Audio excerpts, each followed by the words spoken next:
Hello and good evening, and welcome to our Zoom for NEU members. We're just going to get started, but some accessibility features on the call. Bottom of the screen, you see a button that says closed caption. Press it, and you can turn the subtitles on. You can also download a transcript of this call. We also have Sam Riddle and Nikki Evans providing BSL interpretation services this evening. We also have a team of staff behind the scenes, so if you have any questions, put a message in the chat. Thanks very much. I'll hand over to Robin Bevan. Thank you. Thank you very much indeed, Mike. And I'm going to take the opportunity in thanking Mike to also thank all the others behind the scenes tonight. Richard, Dorothea, Candy and Henry, who will be enabling us to run what we hope will be a very smooth hour of information, updates and questions and answers. Thank you very much for joining the call. My watch here tells me we're just before 5 o'clock, so I'm expecting that we will have more people arriving over the next few minutes. So allow me just to take a moment to run through one or two small items with you. First of all, the chat is open for your comments tonight, and it's great to see Sam McKindy saying hello from Hertfordshire. Sinead, I can't see your surname, but good evening from Woburn Sands. And both Sam and Sinead, when posting those messages in the chat, have taken the opportunity of changing the little drop-down menu so that it says all panelists and attendees. That way everybody can see the comments that they're posting at this stage of the evening. Those comments are, of course, little more than good evening welcomes from all across the country. We are expecting several hundred people to be joining tonight's call, which is open to all NEU members. It's being recorded, and I can also tell you that it's being broadcast live on various social media channels. So that is a fabulous opportunity to give you an indication of the scale and reach of our union, but also a perfect opportunity to remind you that we do have a fairly straightforward behaviour policy in relation to these meetings. It's nothing that you wouldn't expect. We just ask that everybody who posts messages in the chat or contributes in any other way is suitably respectful of everybody who is on the call and the varying and different views that we may have about pressing issues. The programme for this evening will be a presentation from your joint General Secretaries, Kevin Courtney and Mary Bousted. They'll be taking you through a range of issues, some of which are immediate and relevant to the circumstances that you're in your schools and colleges across the country. Some of what they'll be saying is a little bit more long-term, looking ahead to issues around matters such as assessment within our schools. So please listen carefully to what they have to say.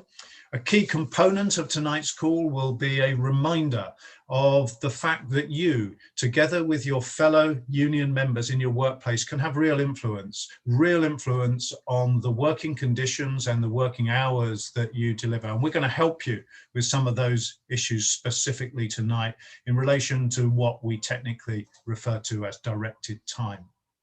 So thank you very much indeed for joining us this evening. We have nearly 200 on the call. In a moment, I'm just going to hand over to Kevin and Mary, but just before I do, a warm welcome also onto the call and grateful thanks to Nikki Evans and to Sam Riddle, who will be providing British Sign Language interpretation for us. And also, one final thing from me is to say that the Q&A function provides you with an opportunity to post your questions. Please post them from fairly early on during the contributions from Mary and Kevin. That will then allow us, as you listen to what Mary and Kevin say, and as you post your questions, it allows us to group those questions into themes, and it allows us to see what the key issues are, which enables us to best answer your questions. And it may be tonight you put a question in there that we don't answer, but rest assured, we record all of those questions and we use them to generate the advice that the union uses in meeting the needs and serving its 450,000 members across the country. Thank you once again for joining us this evening. Keep saying hello through the chat, and I'm going to hand over to Kevin first, I think, this evening, as our Joint General Secretaries provide their presentation to us. Thank you very much, Kevin. Thank you very much, Robin, and thank you to everyone that's joined this call tonight. We all know, me and Mary know, how tiring this school year has been, with so many challenges that you as teachers and support staff have had to rise to. The work you've done as educators has been so important. You've moved learning online whilst keeping schools and colleges open for key worker and vulnerable children. You've had to cope with the incompetence of government over exam assessment, both last year and this year. You've coped with the return to in-person education and the very real difficulties that children are presented with. And the work you've done as reps and members of the union has been so vital as well. You've helped keep your colleagues safer, kept schools safer than they would otherwise have been, whether through the checklists that we put out, fighting for better procedures in schools for protection of clinically extremely vulnerable or pregnant women, or through the use of Section 44 following that huge meeting that we had in January. Thank you for everything you've done this year. And now we hope, but there's no way that we can be certain that we are actually seeing the end of the light of the tunnel on COVID. Although with the case numbers rising, that we can't ever be certain of that. And we know also that if we are seeing the end of the light of the tunnel, it's due to the scientists who developed the vaccine and the NHS that rolled out the vaccine so successfully. And our union, the NEU, has done all it can to support the vaccination effort. We've emailed members as their vaccination has come due, and we've been promoting teaching materials that address vaccine hesitancy. The NEU will keep on top of all of that and on the issues surrounding long COVID. But we want to focus tonight not on workload, not on COVID, but on workload. We want to focus on workload. That epidemic hasn't gone away. And we also want to focus on the steps that we can take to address it.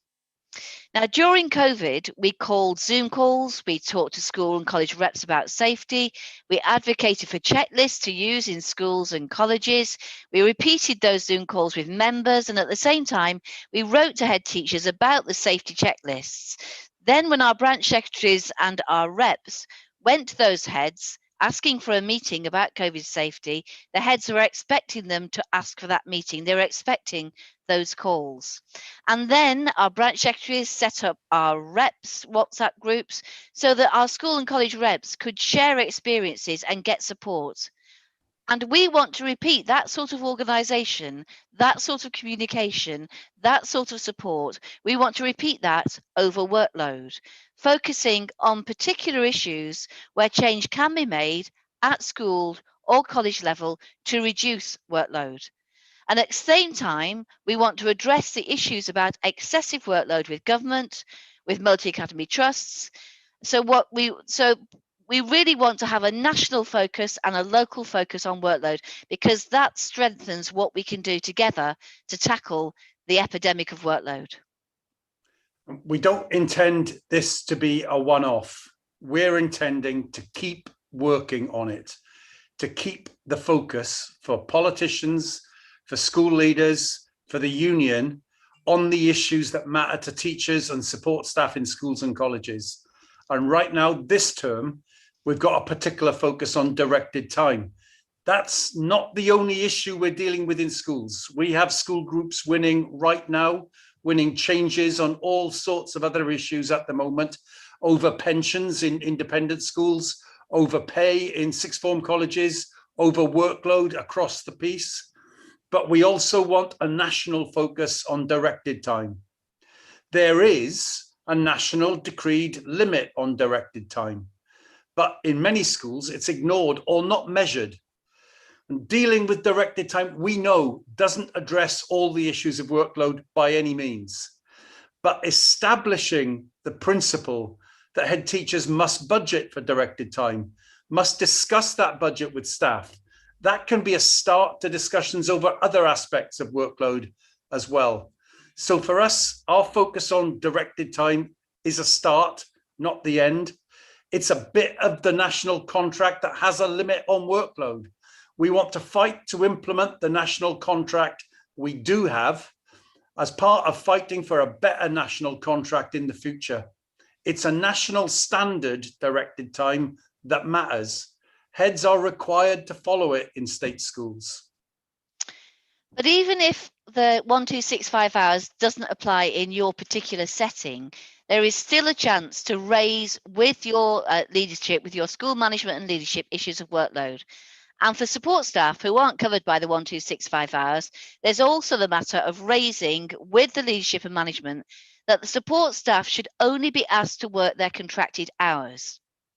Now, our survey results show that a quarter of schools do produce a directed time calendar, but we want to increase that number and then to increase that number again the next year.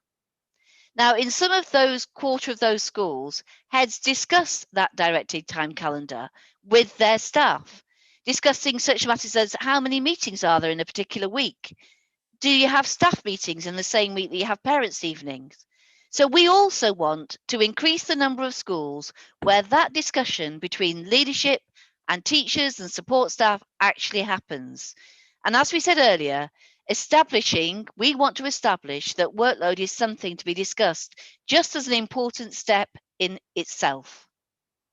And we do know that members are engaging with this, because we know that in more than 9,000 schools in England, somebody has downloaded our materials. That is actually a huge level of engagement. So now we're talking to you as members. We talked to reps yesterday. We talked to branch officers last week. We really want there to be conversations amongst union members in schools that agree that the rep should take a message to the head teacher, asking the head teacher to publish a directed time calendar and to discuss a draft of that directed time calendar with you as staff at the school. We've written to all heads about it, so they will be expecting you to be in contact. We've spoken to the NAHT and ASCL about it, who are supportive of what we're doing. And we are getting some very positive feedback. We want to celebrate every success that you win on that, because we're confident that just as working together over COVID made schools safer, we can also work together to make schools less stressful and less workload heavy. Now, we intend to roll out much more about workload and other workplace issues during the next school year, issues that affect teachers and support staff and school leaders and college leaders. And we're going to spend some time developing talking about international comparisons, because the international comparisons about how teachers are treated in England and across other nations should make the government very, very uncomfortable. Now, Wales and Scotland didn't take part in the survey I'm going to talk about just now, only England did. So we can't talk about Wales and Scotland, but we can say that we think the problems are similar in Wales and in Northern Ireland, Wales and Northern Ireland, and I'm sure in Scotland as well. And the comparison should make the government very uncomfortable, because what they show is that teachers in England are working many more hours than their counterparts internationally. Not in the amount of time they're teaching. Teachers in England teach about 21.5 hours a week.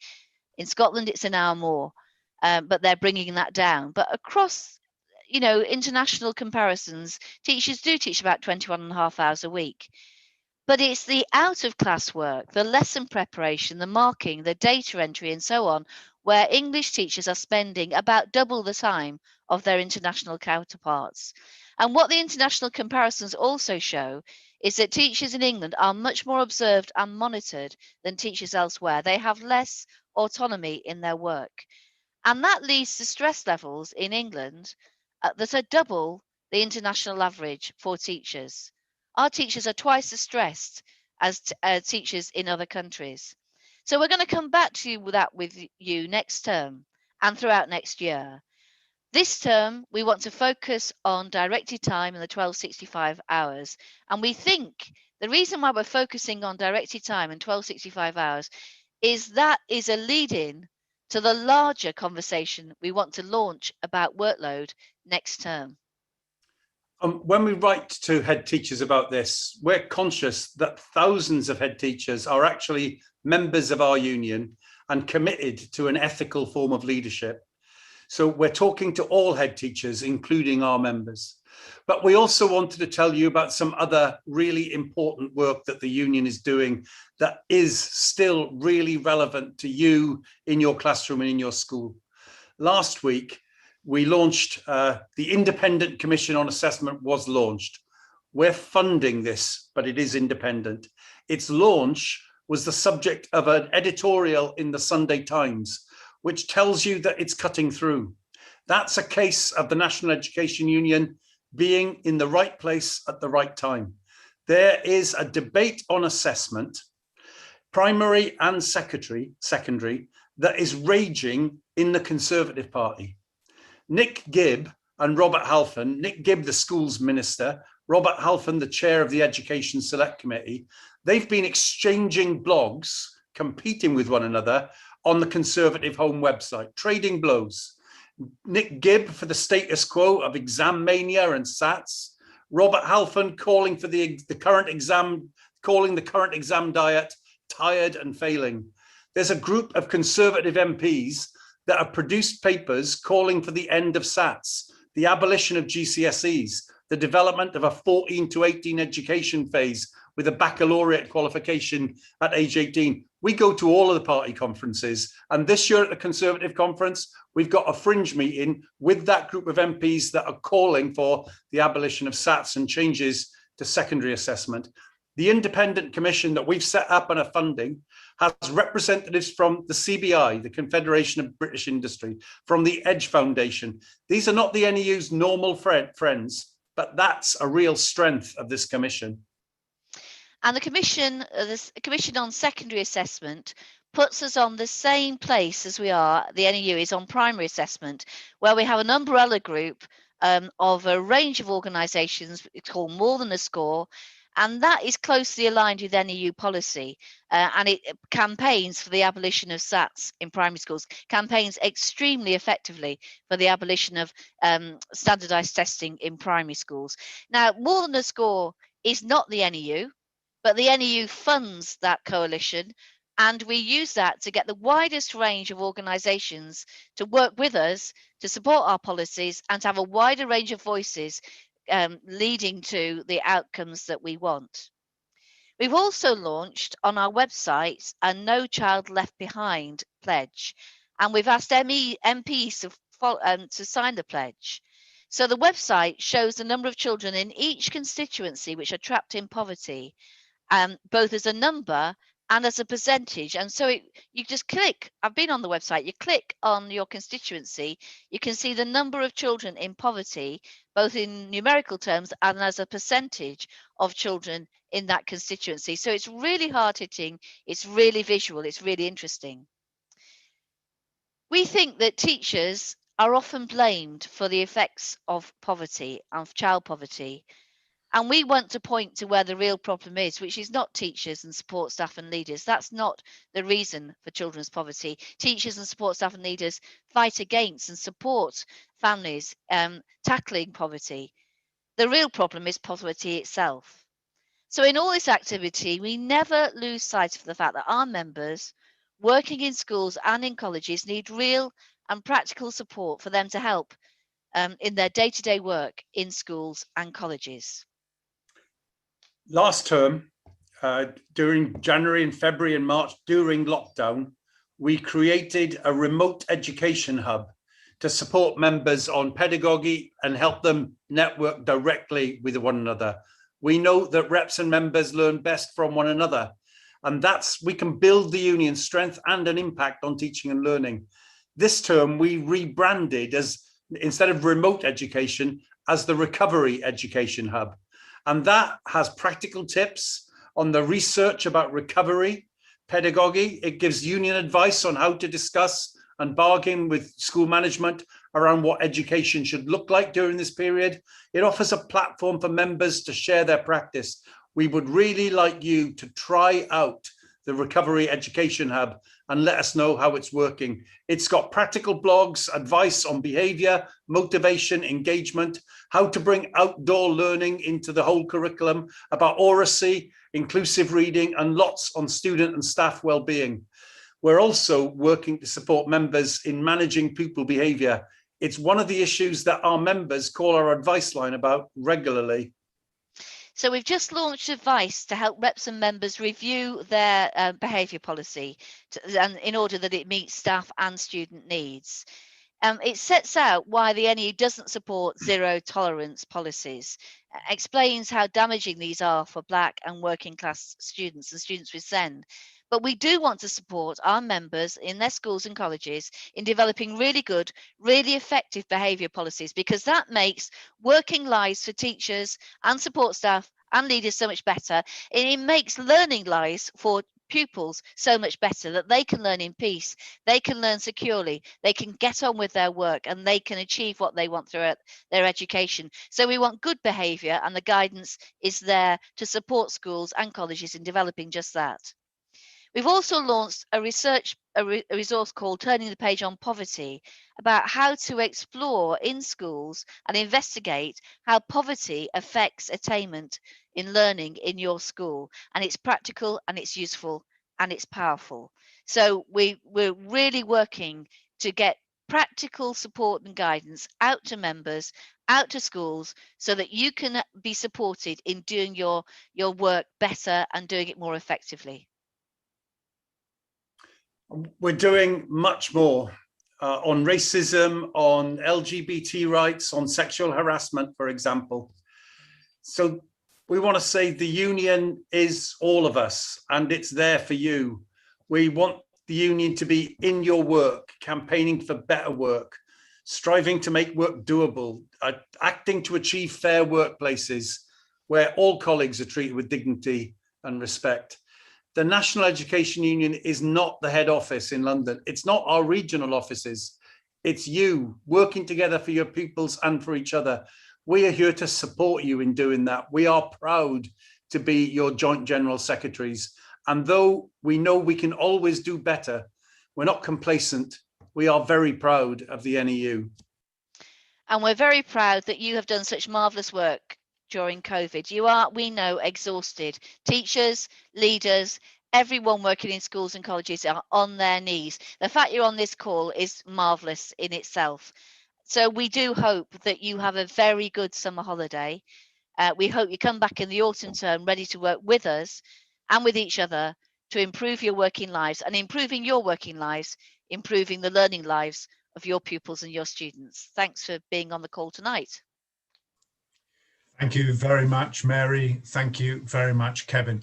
And during the course of the presentation that we've just heard, we've received questions on a range of themes. So what I'm going to do is just use this as a moment, firstly, to remind anybody that you can post a question in the Q&A function for us to pick up and feed through to Kevin and Mary, but also to remind you that you may also want to provide some kind of comment in the chat. We're going to be taking questions about directed time and about looking to ensure that workload is well managed in the workplace. My thanks to Simon Cattermole for posting one of those questions, which we'll use and develop Simon in responding.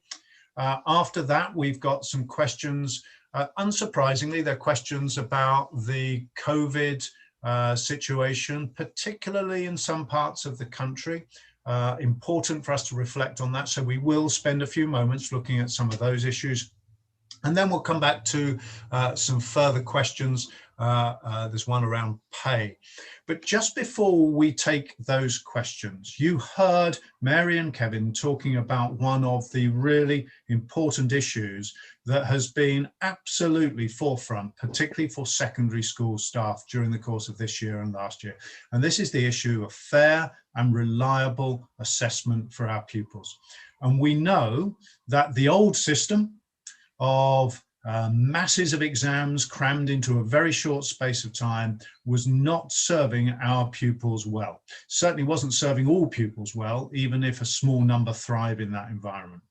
We also know that what's happened last year and this year has really not helped at all in the late announcements, the lack of moderation, and I know many of you will have lived through this ridiculous 48-hour window in which you've had to draw together samples and submit them to the exam boards in the last couple of days. So before we go to the Q&A, we've got a little video that we know will help stimulate your thoughts about the work of the Independent Assessment Commission, and I'm sure will resonate with many of the views that you have about assessment in our schools at the moment. Thank you very much, Some Mark. kids obviously are getting extremely stressed, like myself, to a point where they're thinking, what's the point? We have a whole generation of students who don't want to do anything unless they're being assessed on it. We're just learning how to prepare for the exams, and like our whole mind is focused on that. The purpose of education has to be about helping young people to become career and life ready. Young people who can go into society and be positive contributors, both socially and economically.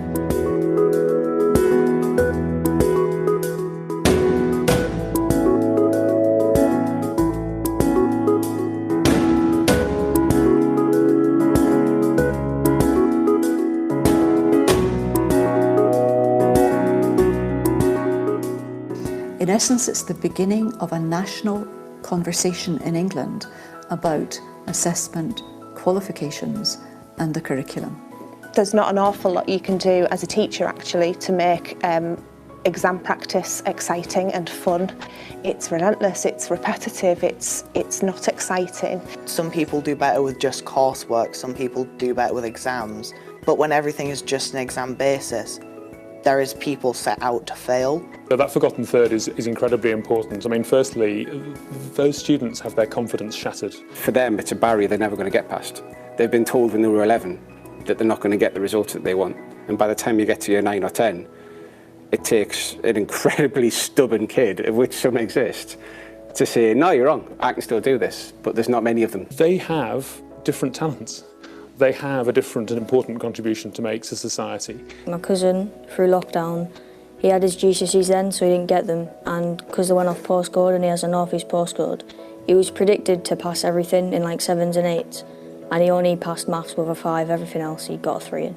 I feel that we're going back to the old-fashioned times where you were constantly based on class, where you're lower class, upper class, middle class. Oh, it's completely just based on it's class. Like, yeah. It's in the interests of all of us that all of our young people have a sense of progression and can see the roles that they can play and the ways in which they can contribute individually and collectively to the kind of society of which we would all like to be part. It's not about what you write, it's about what's on that mark scheme. No one thinks exactly the same as another person. And in real life, in the workplace, you don't want everyone thinking the exact same. You need a lot of different minds, thinking about different things to overcome problems. Employers, they report that when young people come to work with them to begin with, they actually have to unpick a lot of what they described as the damage done by the qualification system. A system that has encouraged young people to conform, to rote learn, to be unwilling to take risks. The phrase used by employers was, they're looking for people who have a growth mindset. Because in business and industry, things do go wrong. And they need young people who, rather than retreat into themselves when things become difficult, they need people who are resilient, who can cope with failure, and who can turn ideas round. What we end up with is schools which become exam factories. All the value becomes limited to that moment, that exam, and that grade that you get at the end. But there's no value in teamwork, and there's no value in independence, and there's no value in creativity, and there's no value in enjoying what you're doing. And if you don't get that grade at the end, then where's the value been in education? Education is the most exciting job in the world because it's about the creation of the next generation. Fundamentally, the Independent Assessment Commission has to bring the joy back into education.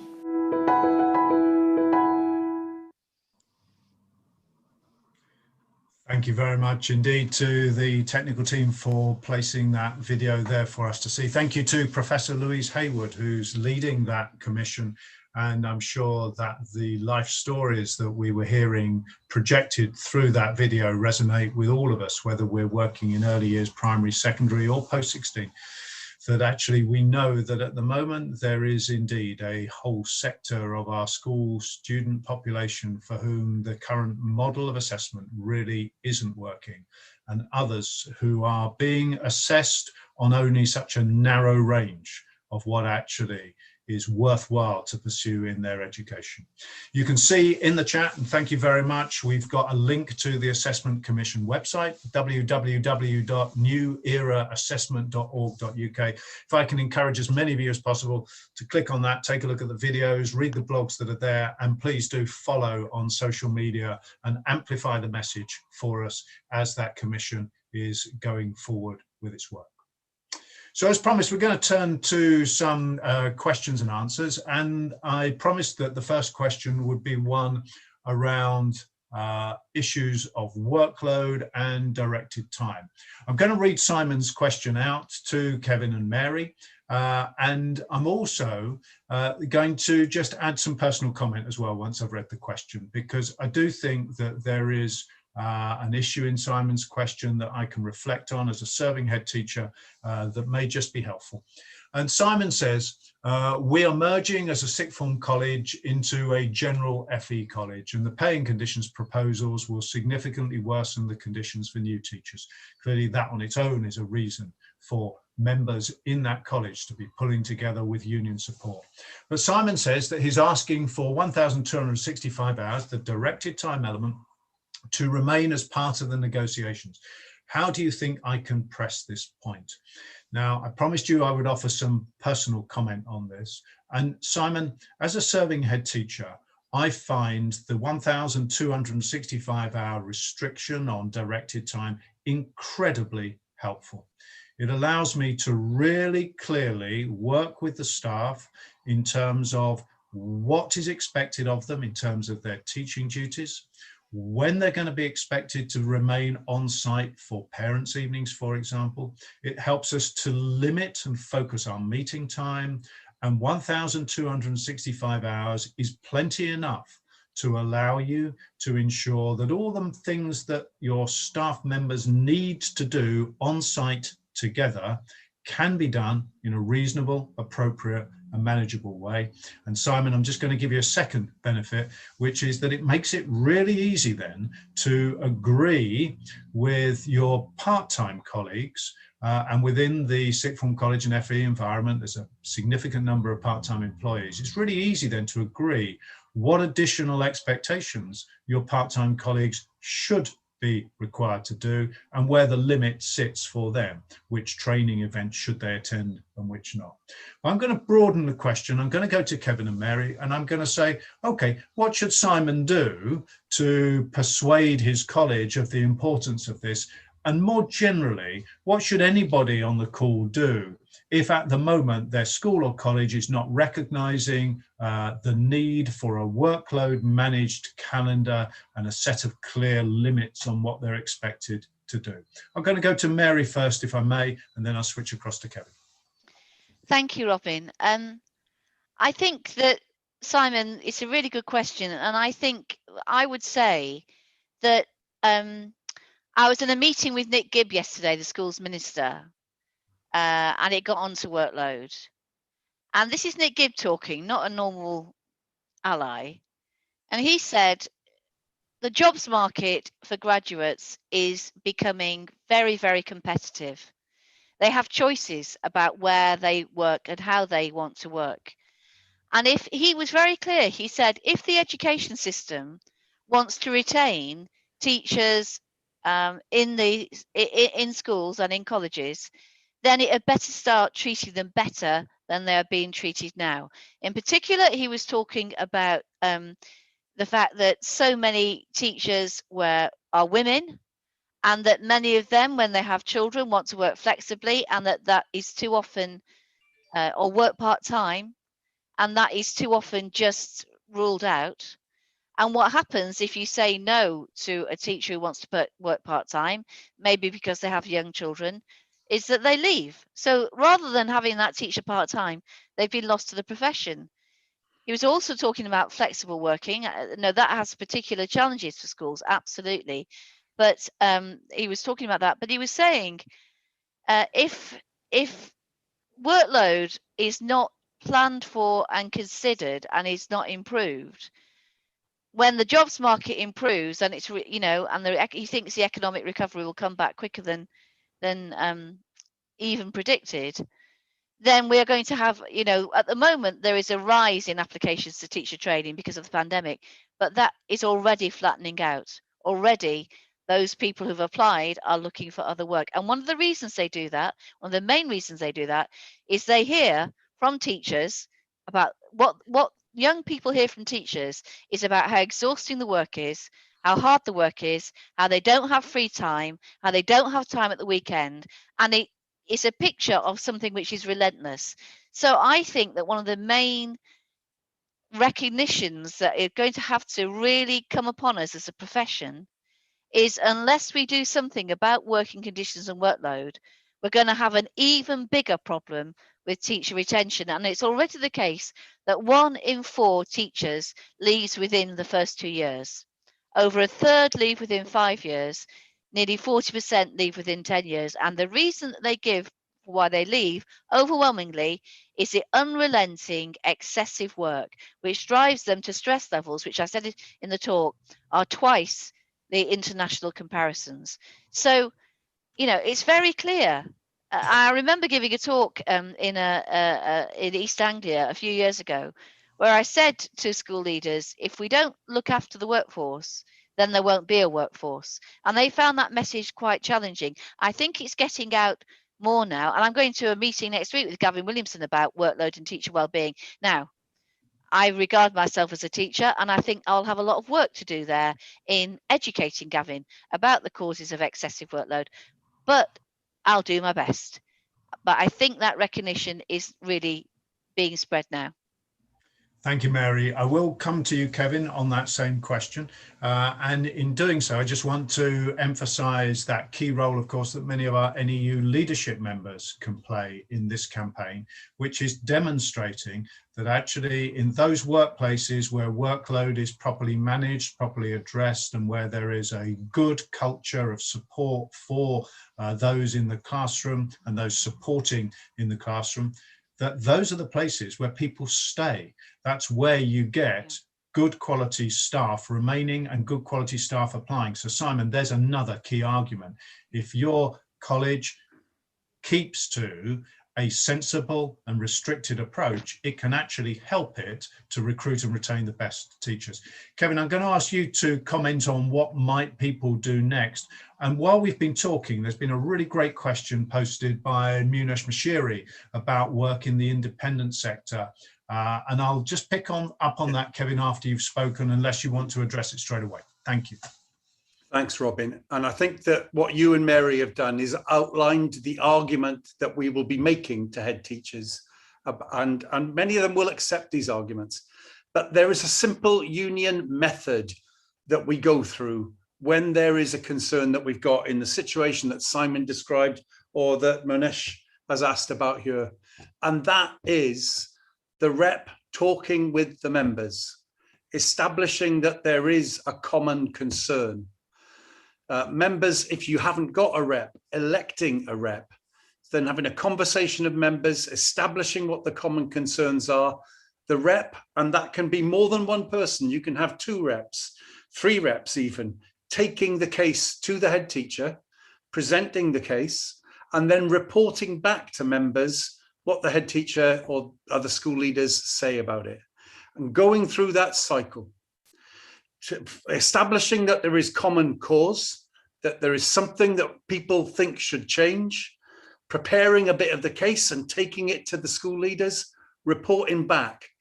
If we don't get progress that is satisfactory at that stage, talking to your branch about it. And at the same time, finding out from reps elsewhere, most branches now have a reps WhatsApp group, asking in that WhatsApp group what's happening in similar schools. So there's a very direct point around Simon's question on that, because we know that in other sixth form colleges that have merged into FE colleges, the FE colleges have agreed to maintain sixth form conditions. So at Shrewsbury College, part of a very big merger, but the sixth form component still has sixth form conditions. At City and Islington, part of a big college in London, we still have sixth form teacher conditions in there. So find that out from other reps. If necessary, the branch secretary will support you, but always just going through this cycle. And you know, simple as it is, That cycle works. Finding out what members have as a common concern, taking it to the head teacher, making the case. Sometimes the head teacher agrees with all of it. Sometimes a bit of persuasion is needed, and sometimes the head teacher will agree some part of it, and members will think, actually, that part the head teacher's agreed with, that's enough for us. Other times that in difficult circumstances, sometimes the head doesn't reach the position we want at that first stage, and then go to the branch secretary and ask for some support in that situation. In extremis, we reach ballots for industrial action, and we've had a number of those recently, which have had very positive effects. But in the vast majority of cases, we get progress well before that, and that's our union method. And when we're doing something big like directed time, we're making sure there are lots of resources to support members and reps in how to make this case. So in this particular situation, I mean, what I've just said works when there's any sort of concern. But in the particular situation around directed time, there are fantastic resources on our website. There is a spreadsheet that you can use to calculate the directed hours in your school. There are model letters that you can amend to send to your head as a precursor to the meeting that you're having. There are routes back for reporting back to members. There are so many resources on there that can help you take that case forward in your school. Thank you very much, Kevin. And I did promise that we'd raise Munash's question. And we have, as a union, tens of thousands of members who work in the independent sector, strongly supported. Just going to mention fabulous work by John Richardson, who's the national officer who supports them. And Munash's question, in the independent sector, everything, including workload and directed time, is always referenced back to their contracts. And I can understand why that's the case. Very often contracts that have been drawn up very specific to the school or college context. Now, Munash asks, can these contracts be challenged? And I'm going to throw that question to Mary. And I do know that there are resources, I think, that we're preparing to support, in particular, independent sector members on these issues. Mary. Yeah, thanks, Robin. And there are indeed resources that are being prepared to enable members in independent schools to look at their contracts and to negotiate on them. But the contracts are written in a sort of, often they're written in a catch-all way that, captures everything. But they have to be reasonable. You have a right to time off work. You have a right to leisure time. You have a right to rest time. We did take a few years ago now, we did take a landmark tribunal case against a very high-ranking headmasters college independent school who had a young woman teacher, young female teacher who was a house mistress and who was expected to be on site all the way through the weekend, but was not paid for that because the school said she wasn't working. But she couldn't engage in any normal leisure activity. She couldn't go out, she couldn't go shopping, she couldn't meet her friends because she had to be on site, available to manage the pupils. And we said that that was not fair. We said that could not be the meaning of the contract, and that actually once we worked out her pay, it was Marlborough College actually, that she was earning less than the minimum wage. And we won that. We won that employment tribunal. And we've won other employment tribunals where there have been unreasonable practices expected of independent school teachers. If we take these cases, it is a lot better if we have the union recognised in the school. So Munash, I don't know if the NEU is recognised in your school, but if it's not, then the advice I would give is that, try to get more members into the union. Try to get a meeting of the members. Try to discuss the concerns. Contact your local branch, and let's work to build the union in the school to get recognition. Because once you've got recognition, then the employer, it's much more difficult for the employer not to negotiate with you. It's much more likely that they will want to negotiate with you, because they know that you can take collective action, take collective positions where you're being asked to do things which just are completely unreasonable. So union recognition is really important, and your branch can help you through the stages to get recognition.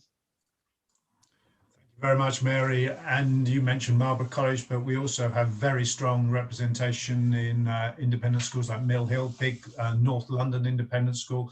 Excellent work done by the rep there, just gathering members together, expressing views, and what the leadership and governance of those organisations soon realise is that if you want to have a high functioning, effective school, you've got to look after your staff.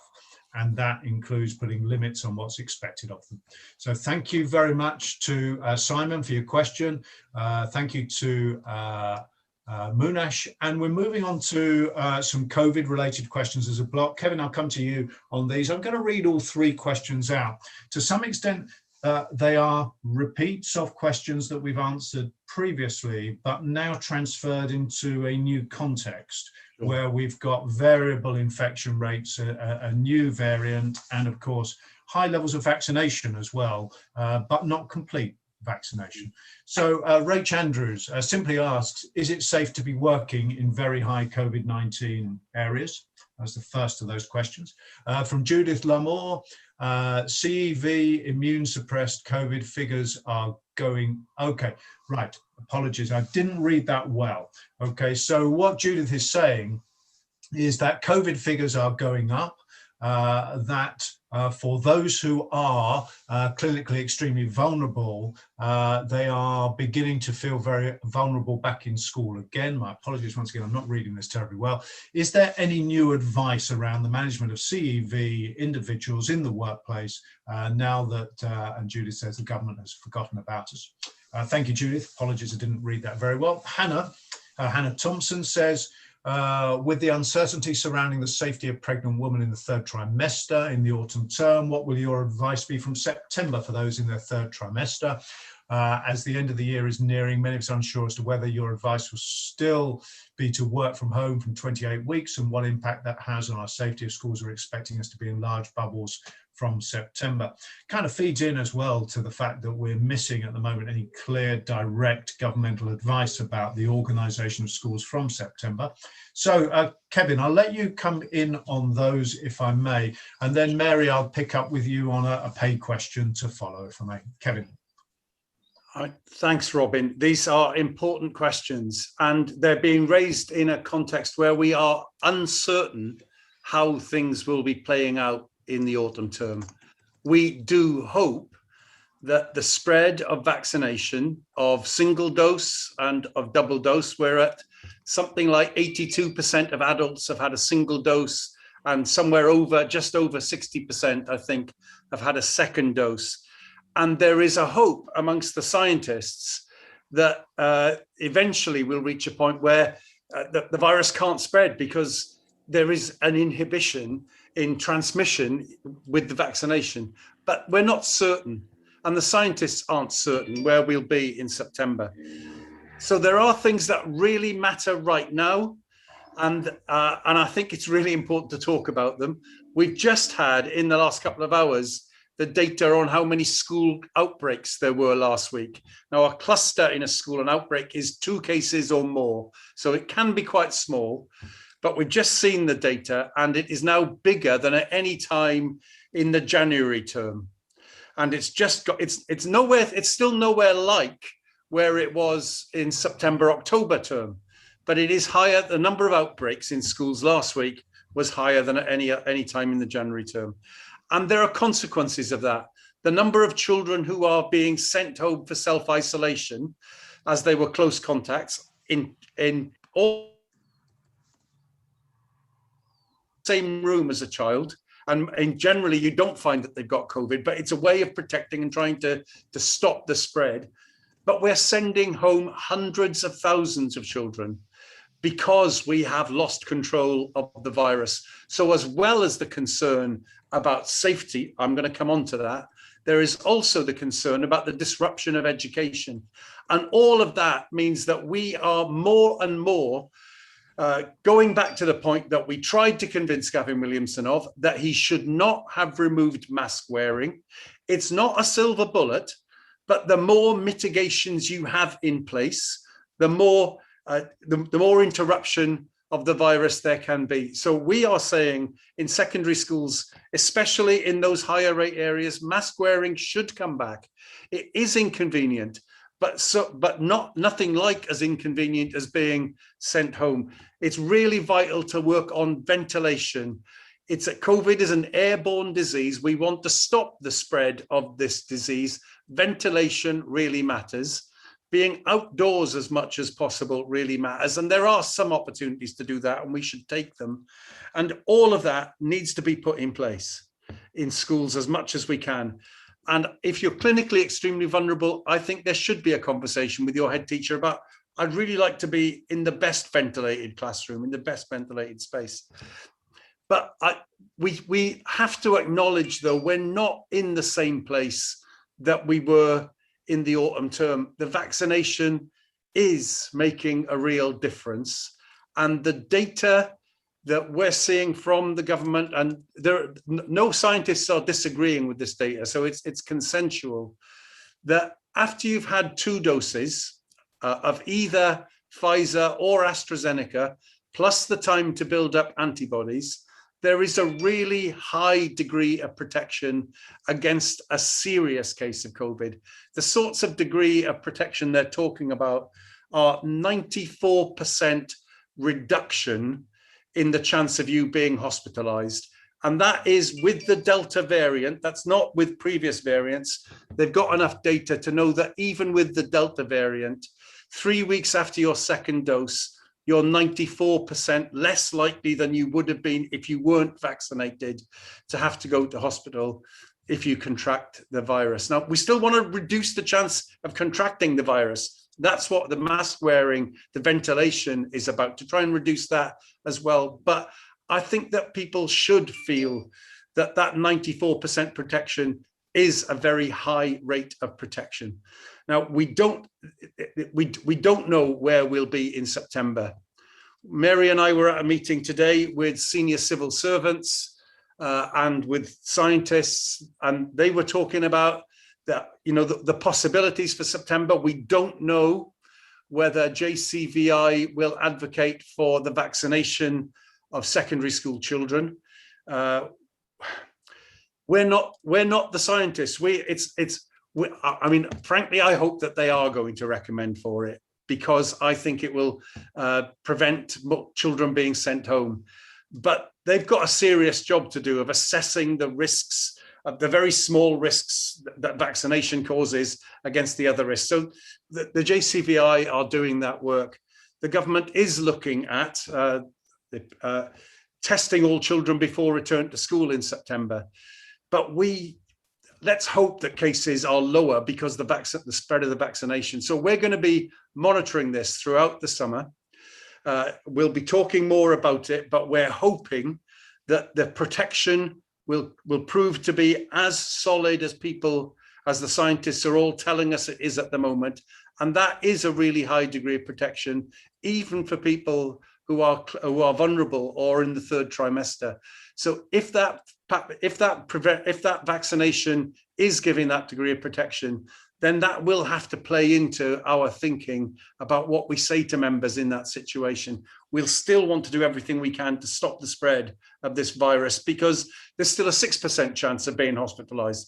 The chance of dying is even lower than an even bigger reduction than the 94% reduction. So it's getting very small, those risks. Thank you very much indeed, Kevin. And clearly, it's an issue that remains relevant to our members. It's an issue which will continue to be at the forefront of a lot of planning and thinking.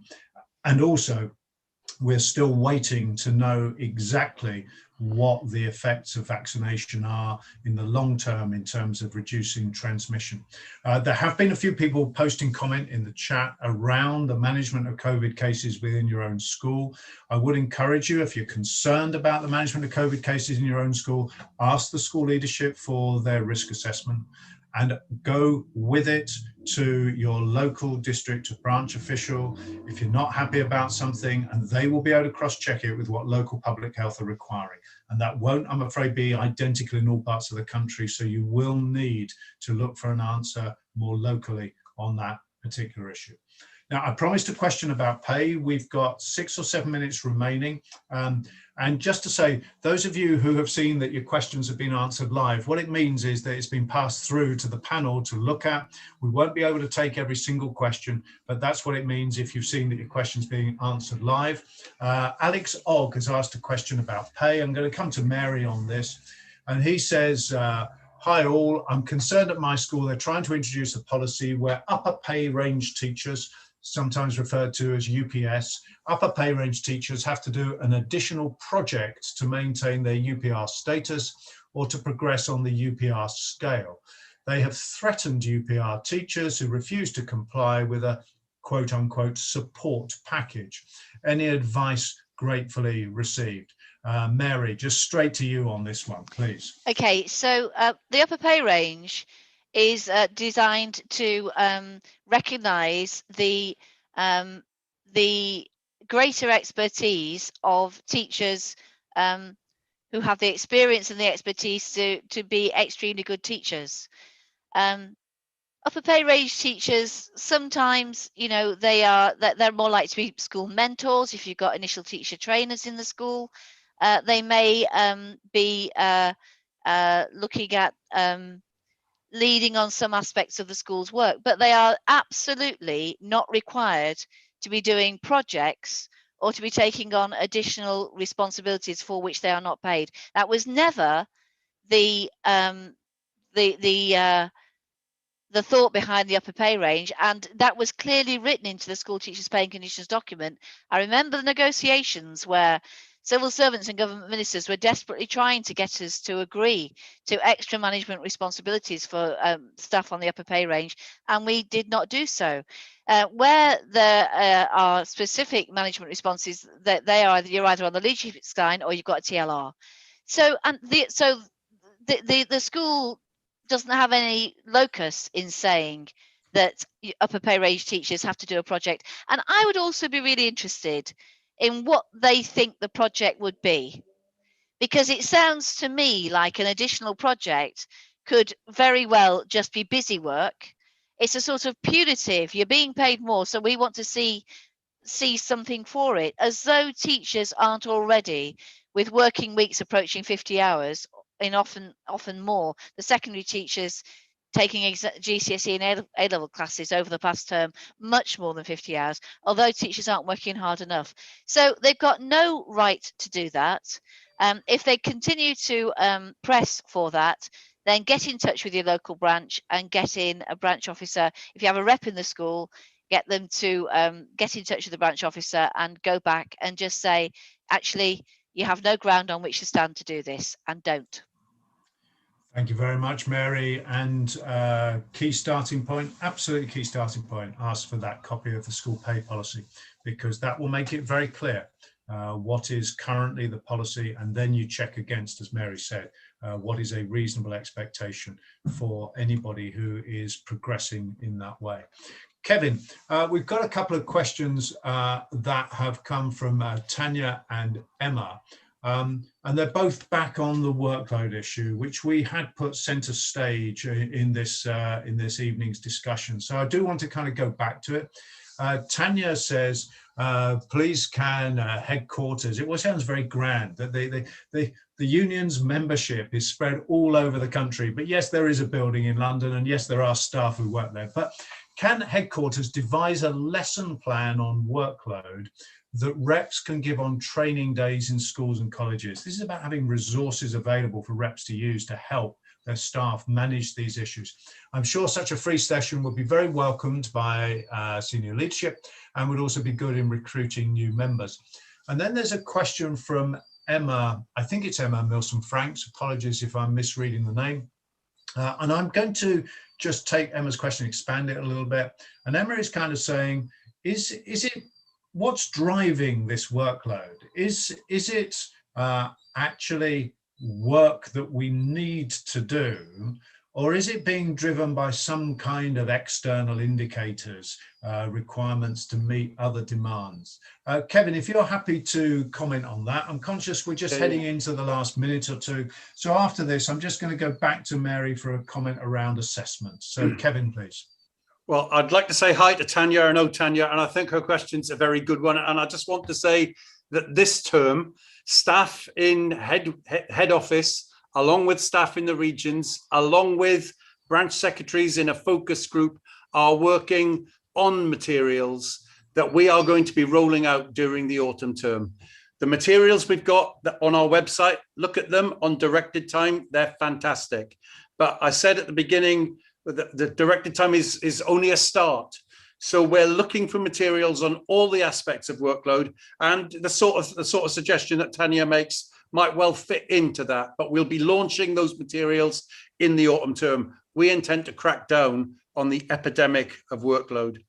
And the question of where it comes from that Emma asks is really important. Now, Mary talked when she was at the beginning of our contribution that we now have all this international evidence that teachers in England, and we believe in Wales and Northern Ireland, are doing far more hours than teachers elsewhere. So something is going wrong in our education system that's creating that. You know, the same number of hours in class, but vastly more, like twice as many hours outside classroom. So I've got a little explanation for you. It's league tables and Ofsted and a mentality that comes from those which blames teachers for the effect of poverty. League tables are actually not much more than a ranking of schools by the relative inequality of the children in them. But if you're at the bottom of the league table, it always feels like you have to do something more. And that something more ends up being producing a piece of paper that your head teacher feels that they need because the pressure on them for Ofsted to show to someone else. And this is creating, it's creating busy work that Mary talked about. The way that the international comparisons show is the extra work that teachers in England, and we assume in Wales and Northern Ireland are doing, is producing evidence. It's not producing exciting lesson plans. It's not giving feedback to children. It's producing evidence for someone else, or it's taking photographs of your practical maths class so that you can stick them in a book for a primary teacher to prove that you did the practical maths. Teachers in other countries would just run a mile at the suggestion that they were going to do that. And we're caught up a bit in this as well. We feel like we have to show that we've done the work, and we're going to be working on that. Emma's question of where this comes from is something we all have to talk about. Why is this extra work happening in our country? We think Ofsted is at the root of lots of this, is creating the downward pressure that everybody feels part of, and we're going to fight back against it. Thank you very much, Kevin. And as we draw towards our conclusion, we're just very slightly overrunning. So thank you to everybody who's staying with us just beyond 6 o'clock. But as we do, I'm going to just put a simple question to Mary, and it's based on some comments that have come in from Stephanie Ellis. Thank you for that. You've put quite a detailed comment in there, and also a comment from Emma Milson Franks. And in both cases, they are talking either about curriculum provision that used to exist that's since disappeared, or about the fact that they've now moved away from providing students with opportunities that were really valuable and that mattered to providing them with courses that really don't meet their needs. And I guess at the heart of this, Mary, is a question about to what extent assessment is unhelpfully driving our curriculum design at the moment. Mary. Yes, I mean, I saw both of the questions, and believe me, I feel both Emma and Stephanie and Stephanie's pain and Emma's pain as well. Family forms, so that it moved to examination as virtually the only method, you know, very much more powerful method than any other of assessing pupils' skills and abilities. That went through because you know, they were able to spin a narrative about we want to raise standards, so we're going to make the courses harder and we're going to make the exams harder. But that consensus is breaking down now. It's breaking down within the Conservative Party. So as Kevin said, recently Nick Gibb did a blog on the Conservative Home website saying GCSEs and A-levels are gold standard. And then Robert Halfon, who's chair of the Education Select Committee, a Conservative MP, wrote a blog 2 days later saying we've got a tired and dysfunctional assessment system. We're not developing skills and abilities. The curriculum's too narrow and it's disengaging. And in the very controversial report that the Education Select Committee put out, and it's a shame it's controversial because there are good things in the report, but they had to go for a bit of politics as well. They're saying that the curriculum is too disengaging for too many pupils. And the assessment system leads us into being top of the international league tables for rote learning. And rote learning is fine for lower order skills, but it's not fine for complex thinking, and it's not fine for making use of your knowledge in new situations. So I think the assessment crisis is coming to a head. The gap between poor children and more advantaged children, which was closing, is now widening again. I think that is becoming more and more apparent. And I think the pressure for change is building, which is why the independent commission that the NEU is supporting is so important and teachers will be asked to engage with that commission and leaders so that we can get the professional voice as well as parents' voice and industry voice into how our assessment system and our curriculum needs to change in order to meet the needs of the widest range of our pupils. And I just want to finish with this. It's not true that clever pupils should do academic work and non-clever pupils should do non-academic work. That's not true. Every child, every young person needs a broad and balanced curriculum, and everyone's clever at something. We need to broaden our notion of what clever is, and we need to broaden the range of experiences that our young people get. It is ridiculous that young people leave school not able to cook, that they haven't done any design technology, that they haven't done enough art and creativity, that they haven't had enough time to do PE. We have to broaden our curriculum and celebrate the talents and the achievements of all our children and young people who are all clever and able at different things. And why should we privilege a narrow academic view from the wider sets of skills and abilities? And I'll tell you what the most important thing it is to be clever about. It's most important to be clever about people. That's the skill that employers are saying they need more than anything else. The ability to work with other people, to talk to people, to empathize, to understand, to collaborate, to investigate, and to innovate together. And so our most important bit of being clever, if you want to use clever, is being clever about people. Thank you very much, Mary. And through the chat, we're seeing strong affirmation for the views that you have just expressed. I want to finish just with a very short reflection. A few days ago, I was saying goodbye to the Year 13 students in my school, and I put a question to them. I asked them whether they lived at the moment in the best of all possible worlds. And not a single one indicated that they thought the world was currently the best it could possibly be. So I challenged them to use their art, their creativity, their ingenuity, their voice to bring about some small changes over the course of the next few years that would help to make the world a better place. And tonight we've heard on a range of issues, a range of really important issues, things that we can each do individually to begin to effect change for the benefit of those within our own schools and colleges, particularly for our colleagues. But sometimes that step is a difficult step to take individually. And that's where union membership, collective action becomes most powerful. So if you're going away from today feeling that you can't take the step that you need to bring about change on workload or whatever the issue is in your school, the safety arrangements related to COVID or the pay arrangements related to upper pay range, if you're going away feeling that you can't, then sit down tomorrow, share your views with your colleagues, agree together that you're not happy about it, and act on it together. You don't have to be a single rep who goes forward. You can go together, united with the support of the union behind you.